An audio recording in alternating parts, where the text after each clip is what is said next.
Campinas. 10h14, de volta aqui na programação da CBN com o questionamento que fizemos aos ouvintes no início da nossa programação a respeito do valor do preço do ovo no mercado. Você sentiu alguma diferença aí em relação aos últimos meses? Está comprando mais caro, está pagando mais barato?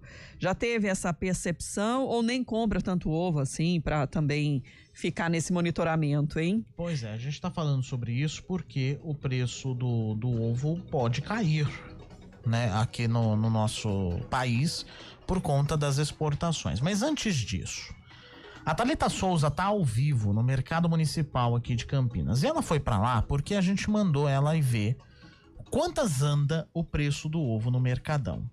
E aí, Thalita Souza, bom dia para você. Oi, Felipe, muito bom dia para você, para a Sandra também, todo mundo que está nos acompanhando. A notícia que eu trago, viu, é que essa baixa ainda não chegou para todo mundo, porque tínhamos então essa expectativa de queda recentemente, mas conversei aqui com alguns comerciantes e esse preço não teve nenhuma alteração nos últimos meses e a expectativa, pelo menos segundo eles, é que também permaneça estável ainda agora para setembro. Essa expectativa ali acontecendo, só um pouquinho para contextualizar, era porque esse é o segundo mês consecutivo, né, em que as exportações brasileiras de ovos têm queda registrada aí no mês passado e agora em setembro. Então, segundo mês que esse motivo se repete. E aí esse recuo nos embarques da proteína in natura pelos Estados Unidos acabou acontecendo ali por conta das tarifas impostas pelo governo norte-americano. E aí então conversei com o pessoal por aqui para saber como é que está o preço, né? Como é que tá essa compra, se o pessoal está substituindo, se está deixando de comprar, se está comprando ainda mesmo assim para manter aquela alimentação, né, mais saudável, como muita gente gosta. E aí eu vou trazer agora a relação dos preços que eu encontrei por aqui em alguns comércios que eu acabei percorrendo, tá? Isso eu vou falar em geral na cartela de 30 ovos. Então, por exemplo, o ovo jumbo tá no preço aí de 20, até o máximo que eu encontrei foi R$21. O extra branco, o menor preço que eu encontrei foi 18 e o maior foi R$20. O extra vermelho foi ali bem na faixa mesmo dos R$22. E o jumbo caipira eu já encontrei também aí na faixa dos R$30. Então a diferença que eu encontrei aí foi bem pouca. É claro que todo desconto é bem-vindo, mas a diferença ainda é bem pouco significativa, né? Eu conversei aqui com um dos comerciantes, é o seu Eurípides Bernardes. Ele falou justamente aí, confirmou essa informação de que não temos aí expectativa de queda nos próximos meses. Não teve mudança nenhuma. Não abaixou, não subiu, continuou o mesmo preço. Então, estamos esperando, né? Porque se dá uma quedinha, a gente pode fazer uma promoção também, né? Melhor, né? Ajudar o cliente, né? E ajudar nós também, né? Eu conversei também com o André Diniz, também é comerciante, e ele traz, inclusive, um alerta aí mediante a essa queda que é a expectativa. Sim, se manteve mais estável e o que acontece agora é que a gente tem uma previsão de alta. Não necessariamente vai acontecer, mas com a temperatura muito alta tem morrido bastante ave. Então, se a temperatura for se manter alta e for continuar, infelizmente, com essa baixa de galinhas, há sim uma previsão de alta. Mas isso vai depender aí da temperatura. Principalmente nós que tomamos uma política de trabalhar com um preço mais baixo, ganhasse um valor menor, mas conseguir atender a população aí como um todo. Então vale ali pesquisar, realmente buscar uma promoção, né? Porque, claro, todo desconto aí é bem-vindo. Mas a informação que eu trago é que, pelo menos por enquanto, a expectativa é que os preços permaneçam estáveis. Sandra e Felipe. Gerai. Obrigada aí pelas informações da Thalita. A gente estava numa discussão aqui, a Sandra e eu, sobre como saber se um ovo está fecundado ou não. Porque tem gente que quer ter a galinha. Isso, né, o JP é mais um que falou que está pensando em criar galinha.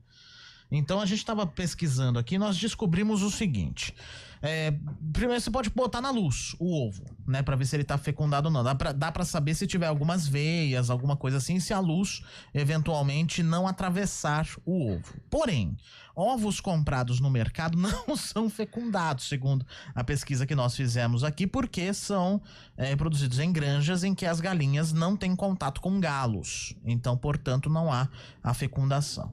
Então era essa a nossa discussão aqui. A dúvida aí também, para esclarecer o nosso ouvinte. Mas a gente tem uma preocupação um pouco maior, né, da questão do preço do ovo no mercado, pensando numa escala não só regional, nacional, mas até internacional, né, Felipe? Exato. Um levantamento de mercado feito pelo CPEA, o Centro de Estudos Avançados em Economia Aplicada da Exalc de Piracicaba, aponta que as exportações brasileiras de ovos registraram queda pelo segundo mês consecutivo em agosto, de acordo com dados da Secretaria de Comércio Exterior do Ministério do Desenvolvimento, Indústria, Comércio e Serviços, analisados pela equipe do CPEA. E nós vamos conversar com o Thiago Bernardino de Carvalho, que é o pesquisador do CPEA Exalc, para explicar os motivos, né, desse apontamento. Obrigada por nos atender mais uma vez, Thiago. Obrigado, bom dia a todos. Sandra, Felipe, prazer novamente conversar aqui com vocês. Muito bom dia, obrigado. O tarifaço tem aí já algum impacto nessa redução? A gente estava acompanhando aqui a reportagem anterior, né, da Thalita, e o anseio do consumidor, né, quando houve a questão do tarifaço, é que isso fosse refletir nos preços, né, seja no preço de carne, preço do café, preço do ovo. Mas um ponto importante que a gente precisa analisar, sim, houve esse recuo. As exportações para os Estados Unidos recuaram 88%, né? As exportações entre julho e agosto também recuaram 60%. Só que um detalhe importante é que de toda a nossa produção, a gente acaba só exportando 1%. Tá? Então, realmente, a gente está falando num patamar de volume exportado frente ao mercado doméstico muito baixo. Então, realmente, quem acaba fazendo essa dinâmica, formando o preço, ainda assim é a demanda interna e a oferta, né? Foi falado também, é importante destacar, sempre é um período de transição, tem seca, as temperaturas elevam, tem um ajuste maior dentro da granja em relação às galinhas, produtividade. Então, a gente vem observando o equilíbrio. Infelizmente, para o consumidor brasileiro, a gente não sente essa queda dado uma relação da tarifa. Então, a gente vem observando, sim, um mercado, na verdade, um mercado bem equilibrado. Seria também por causa de custo de produção? Seria também a questão, apesar dos custos estarem em patamares, até de certa maneira, um pouco menores do que alguns anos atrás, a gente pensa no custo da produção da alimentação, né? O farelo um pouco mais caro, o milho mais barato, mas os outros custos, né? Custos envolvendo desde salários, a parte de sanidade, até a parte de logística. Então, isso impacta, sim, na conta do produtor. Somado também, aí a gente entra na demanda do brasileiro, né? O ovo é relativamente barato. A Thalita mostrou aí preços, aí patamares de R$20. Muitas vezes, talvez o caipira uma dúzia, muitas vezes 20 ovos. Então, quando a gente pensa, fazendo uma conta teoricamente bem simples, 20 ovos, se eu comer um ovo por dia, eu estou falando de R$1 por dia. Então, é um alimento muito barato se eu comparar com frango, suíno e carne bovina. Então, o consumidor brasileiro, que está num nível de inadimplência muito alto, ele acaba buscando também o ovo para compor o efeito renda, né, para sobrar mais a proteína, aliado aí que o Felipe, você mesmo disse, Sandra, a questão do efeito saúde. Então, o brasileiro preocupado com a saúde, realmente ele busca no ovo uma proteína barata e, obviamente, de alto valor proteico. E daí, realmente, a gente tem um equilíbrio aí focalizado no preço que não recua para o consumidor. O valor nutricional é importante. Agora, essa variação, então, vai depender exatamente da oferta e demanda.